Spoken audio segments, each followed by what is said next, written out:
Bonjour à tous, nous sommes une génération qui est exceptionnelle, qui a des très grandes forces, une force pas seulement pour nous, mais un impact aussi pour les générations précédentes. Voyons cela à travers ce que le Rabbi nous dit à propos des générations qui a de Noach jusqu'à Abraham, qui sont mentionnées dans la paracha de Noach. La Mishnah dans les Maximes de nos pères nous dit qu'il y a 10 générations depuis Noach jusqu'à Abraham pour nous enseigner comment Dieu il est longanime, comment Dieu il a la patience, car toutes ces générations-là arrivaient et irritaient Dieu, étaient contre Dieu, mettaient en colère Dieu. Et jusqu'à quand Abraham Avinu est venu, il a pris le salaire de toutes ces générations. Le Rabbi demande une question évidente. Il dit, qu'est-ce que ça veut dire qu'Abraham, il a pris le salaire de toutes les générations? Toutes les générations, Machissim Ubaïn, ils mettaient en colère Hachem. Quel salaire ils ont pour qu'Abraham Avinu il vienne et ils prennent le salaire de ces 10 générations? Et la question se renforce, le Rabbi nous dit. Parce que quand on regarde juste avant ça dans la Mishnah elle dit qu'il y a 10 générations de Adam, le premier être humain, jusqu'à Noach. Et là-bas aussi la Mishnah nous dit, pour nous apprendre comment Dieu il est longanime, parce qu'ils mettaient tous en colère à Kadosh Baruch Hu, jusqu'à que finalement Dieu il a amené les eaux du déluge pour exterminer ces générations. Mais qu'est-ce qu'on voit ici? Quand on parle de 10 générations de Adam jusqu'à Noach, la Mishnah ne dit pas, ah, Noach est arrivé, il a pris le salaire de tous. Pourquoi la Mishnah ne dit pas ça? C'est logique comme tout. Vu que ces 10 générations-là, ils mettaient en colère Dieu, ils n'avaient pas de salaire. Et alors dans ces cas-là, la question se renforce. Pourquoi quand c'est de Adam jusqu'à Noach, on n'a pas écrit que Noach il a pris un salaire, il y a écrit tout simplement que c'est arrivé à l'époque de Noach, Dieu il a amené les eaux du déluge. Mais quand on parle de Noach jusqu'à Abraham, on dit, ah, Abraham il est venu, il a pris le salaire de 10 générations. Mais quel salaire il y a à prendre? De la même manière que Noach il n'avait pas de salaire, de la même manière aussi Abraham ne devrait pas avoir de salaire. Quel salaire il y a à recevoir? Pour comprendre cela, le Rabbi nous dit, voyons la différence entre la génération du déluge, que cette génération du déluge a conclu et englobé donc tous les 10 générations, depuis Adam jusqu'à Noach. Et c'est d'ailleurs la raison pour laquelle que le déluge qui est arrivé donc dans cette 10e génération a effacé aussi les fautes des 9 générations qui étaient avant. Donc voyons la différence entre la génération du déluge et la génération de la Haflaga qui a conclu donc les 10 générations de Noach jusqu'à Abraham. Haflaga vient du langage de Pilou, qui veut dire en hébreu se séparer, la dispersion. Il s'agit de la génération qui a fait la tour de Babel et que Dieu les a tous dispersés. Donc dans la suite, on dira Dor Haflaga, la génération donc, qui a été dispersée, qui a été séparée. Donc c'est la génération qui a fait la tour de Babel. Et d'un autre côté, on dira Dor Hamaboul, la génération du déluge. Alors voyons. En ce qui concerne donc les punitions du Dor Hamaboul et d'un autre côté le Dor Haflaga, on voit qu'il y a une grande différence dans leur punition. D'un côté, en ce qui concerne la punition dans ce monde-là, la punition de la génération du déluge était beaucoup plus grande que celle du Dor Haflaga. Car la génération du déluge a été totalement effacée du monde. Comme il y a écrit que Dieu a effacé donc, tout ce qu'il y avait dans le monde. Par contre, la génération de la Haflaga, eux, ils ont seulement été éparpillés dans le monde. Vayafet Sotam Hashem, Hashem les a... Il a fait ça Shem Otam Hashem, donc les a éparpillés. Donc ça, c'est en ce qui concerne dans ce monde-là. La génération du déluge a été fortement punie, contrairement à celle du Dor Haflaga. En ce qui concerne maintenant dans le monde à venir, d'après toutes les opinions, la génération de la Haflaga n'ont pas de part dans le monde futur. Mais en ce qui concerne la génération du déluge, il y a différentes opinions. Dans la Mishnah, et aussi bien il y a une opinion dans le Zohar qui dit qu'ils n'ont pas de part dans le monde futur, mais il y a une deuxième opinion dans le Zohar qui dit qu'ils ont oui une part dans le monde futur. Alors, Rabbi demande, il faut comprendre la différence. Un pas si grand paradoxe entre leur punition dans ce monde-là et le monde à venir. Dans ce monde-là, la génération du déluge a été fortement punie, tandis que celle de Dor Haflaga a seulement été séparée. En revanche, dans le monde à venir, le Dor Haflaga a été fortement puni, d'après toutes les opinions, ils n'ont pas de part dans le monde futur, tandis que la génération du déluge, il y a une opinion qu'ils ont le monde futur. Alors, Rabbi nous dit l'explication la suivante. En fonction... La Dourazaken dit, en fonction du pgam, du défaut qui est fait par la transgression, en fonction de ça et la punition. C'est-à-dire que la punition, c'est une conséquence du comportement.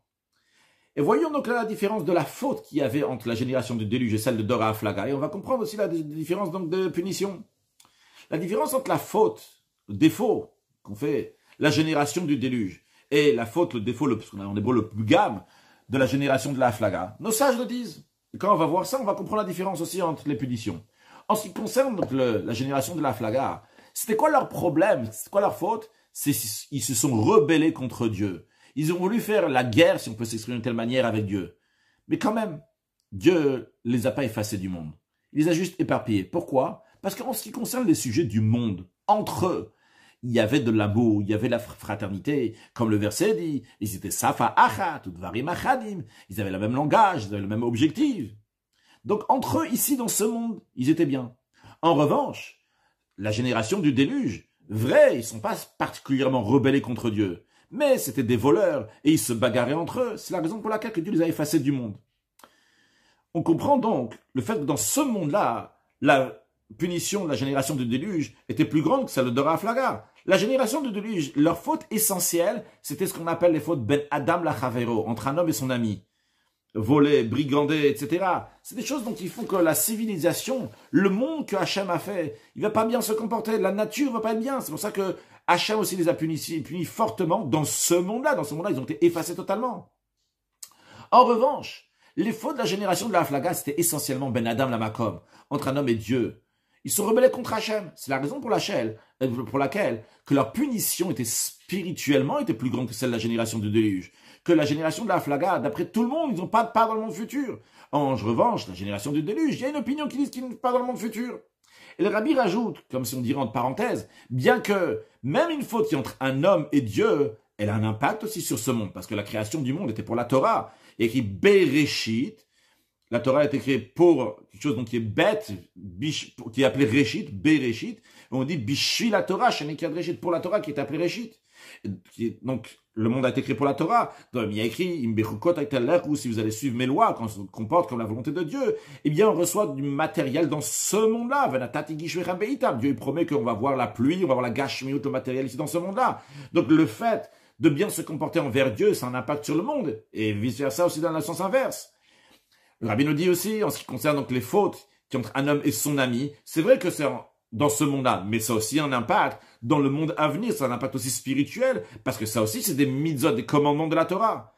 Mais quand même, le Rabbi nous dit, les sujets qui sont entre un homme et son ami, de manière dévoilée, c'est plus lié avec ce monde matériel. Et les sujets qui sont entre un homme et Dieu, ça c'est plus lié à le monde à venir. Donc ce qui nous explique pourquoi donc la génération du déluge a été fortement punie dans ce monde-là. Vrai, ça a un impact aussi dans le monde à venir. Mais dans ce monde-là, c'était essentiellement leur faute. C'est entre les êtres humains, dans ce monde.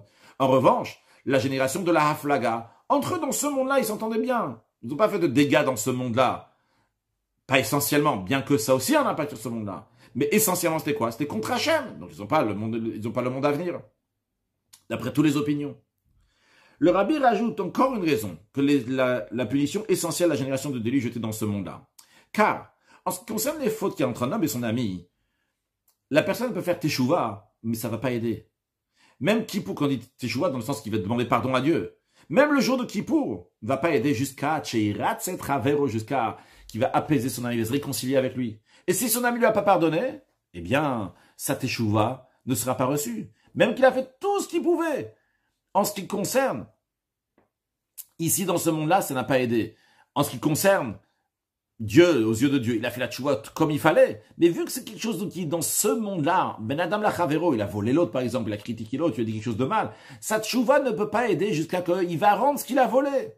Et que dans l'expression qui est dit dans le Talmud, même il doit ramener ça jusqu'à Metz, jusqu'à l'autre bout du monde. Il doit ramener ce qui appartient à l'autre. Il doit lui rendre. Tu veux pas voler quelque chose à quelqu'un, demander pardon à Dieu. Après, c'est fini. Ok, par rapport à Dieu, Dieu te dit, moi, de mon côté, je peux t'excuser, t'as fait tchouva, mais il faut que tu amènes ce que tu as volé à l'autre. Alors, Rabbi nous dit, ça, c'est uniquement si on regarde donc le Olam Hazé, dans ce monde-là.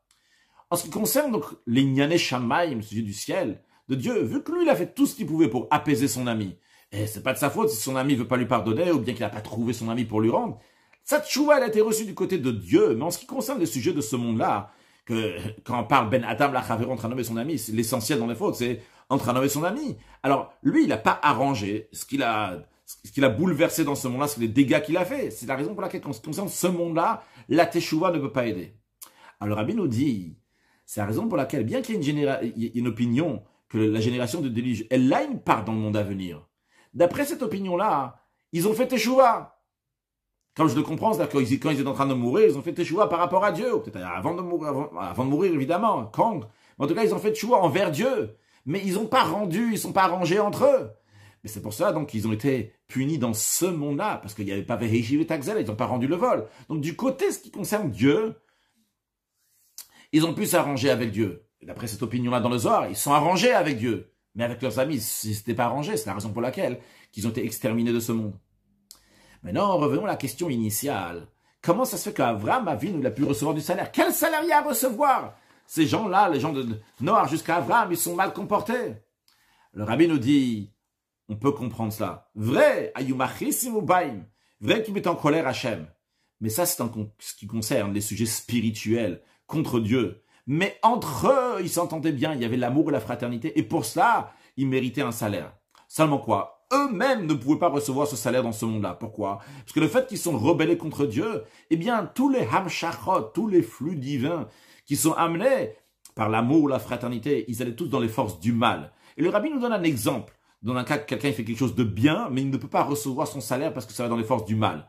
L'exemple que le rabbi nous donne, c'est ce que le Admour Azaken, Rabbi Shneur Zalman, fondateur de la Chassidut Rabbah, le Balatanya et le Shulchan Aruch, il écrit dans le Shulchan Aruch de la loi de Talmud Torah, dans le Tanya aussi, que lorsque un rachat, qui est un mécréant, donc il étudie la Torah, il accomplit des mitzvot, avant qu'il fasse tchouva, avant qu'il repartit vers Hachem, eh bien il rajoute des forces, de la vitalité dans les forces du mal, dans la klipa. Parce que tout ce qui vient par son étude de Torah et sa accomplissement des mitzvot, eh bien, à la place que ça va aller dans la sainteté, ça va aller dans les clipotes, ça va aller dans les forces du mal. Donc le rabbi nous dit dans le même esprit, ces gens-là de la génération de la Flaga, ils avaient un bon comportement entre eux. Donc ils avaient un mérite, ils avaient un flux divin, mais eux, ils ne pouvaient pas le recevoir, ça allait dans les forces du mal. Ça a continué. Hacheba Avram, c'est qu'Avram il est venu. Il a reçu le salaire de tout le monde. Avram, lui, il s'occupait de tout le monde. Il était du chesed. Avram s'efforçait de rapprocher tout le monde à la divinité. Il a même éveillé miséricorde et demandé à Hachem, il a prié pour les gens de Sodome qui se comportaient très mal. Donc Avram avait affaire au monde. Et par le fait qu'il avait affaire au monde, il influençait le monde, eh bien par cela, il a raffiné aussi les générations précédentes. Et c'est la raison pour laquelle il a reçu le salaire de ces générations précédentes. Et le rabbi, encore une fois, nous donne un exemple dans le même esprit de l'exemple qu'il a donné avant. Le Admour Azakan dit que lorsque cette personne-là, qui a fait, c'était un grand rachat, et tous les mitzvot et Torah qu'il a fait, c'est parti dans les forces du mal, quand il va faire Teshuvah, retourner vers Hachem, par cela, il va faire sortir la Torah et les mitzvot des forces du mal, des klipotes, et avec sa tchouva, ils vont repartir à la douche, à la sainteté. Donc ici, il y a, dans le même esprit, Avram, il a pris donc tous ces flux divins qui sont venus dans le monde par l'amour et la fraternité de ces générations-là, et il a pris le salaire qu'il y avait, qui était dans les forces du mal, il a pris. Donc ça, c'est Avram. Donc Avram avait de quoi prendre dans ce monde-là. Avram avait de quoi prendre pour deux raisons. Premièrement, parce qu'il y avait de quoi prendre. Ces générations-là, de Noach jusqu'à Avram, avaient l'amour et la fraternité. Donc ils méritaient quelque chose. Deuxièmement, Avram a pu prendre parce que Avram s'est occupé avec ces générations, s'est occupé avec le monde, a fait un impact dans le monde. En revanche, les 10 générations de Adam jusqu'à Noach, on ne dit pas que Noach il a reçu quelque chose. Pourquoi? Parce que premièrement, ils n'avaient pas de salaire à recevoir. Il n'y avait rien à faire. Ils n'avaient pas un salaire, ils n'ont pas fait quelque chose de bien. Donc ils n'avaient pas de salaire, ça c'est un. Deuxièmement, même si, imaginons, ils avaient un salaire, Noach n'aurait pas reçu le salaire. Pourquoi? Parce que Noach n'a pas eu un impact sur le monde. Il n'a pas prié pour les gens, sa génération. C'est d'ailleurs la raison pour laquelle que c'est appelé Noach. Le déluge est appelé les eaux de Noé. Qu'est-ce qu'il a fait lui? Il n'a rien fait de mal, mais il n'a pas prié pour les gens de sa génération. Le Maboul, le déluge est appelé en son nom. Donc Noach n'a pas raffiné, n'a pas arrangé les générations précédentes. C'est la raison pour laquelle ils ne pouvaient pas prendre leur salaire, même s'ils avaient eu un salaire. Conclusion, le rabbi nous dit, l'enseignant de tout ça pour nous. Comme on a dit tout au début en introduction, on se trouve maintenant dans une génération particulière, la génération de Igveta de Mashiach, les talons de Mashiach, c'est-à-dire la dernière génération avant Mashiach. Après toutes les générations qui sont passées, qui étaient la préparation de la venue de Mashiach, que quand Mashiach va venir, va se concrétiser le but de la création. Et c'est dans le travail de cette génération, c'est-à-dire de notre génération, que dépend le travail de toutes les générations précédentes. Et quand maintenant nous allons nous comporter comme Avraham Avinu, avec le chesed, le comportement d'Avraham, de rapprocher d'autres juifs, avec l'amour du prochain, Avat Israël, et les éveiller au judaïsme, et bien par cela on dévoile les étincelles saintes qui sont cachées dans chaque juif. Et c'est pas seulement ces étincelles à lui, mais c'est aussi ceux de ses parents, et de ses grands-parents, et de ses ancêtres, jusqu'à la première génération. Et celui qui rapproche ces juifs du judaïsme, et dévoile ces étincelles divines, il reçoit le salaire de toutes les générations, par cela qu'il amène tous les étincelles, toutes les générations à leur but final, qui est la délivrance à Mitit Vashleima, vrai et total avec la venue de Mashiach Tzidkenu très prochainement. Une excellente journée.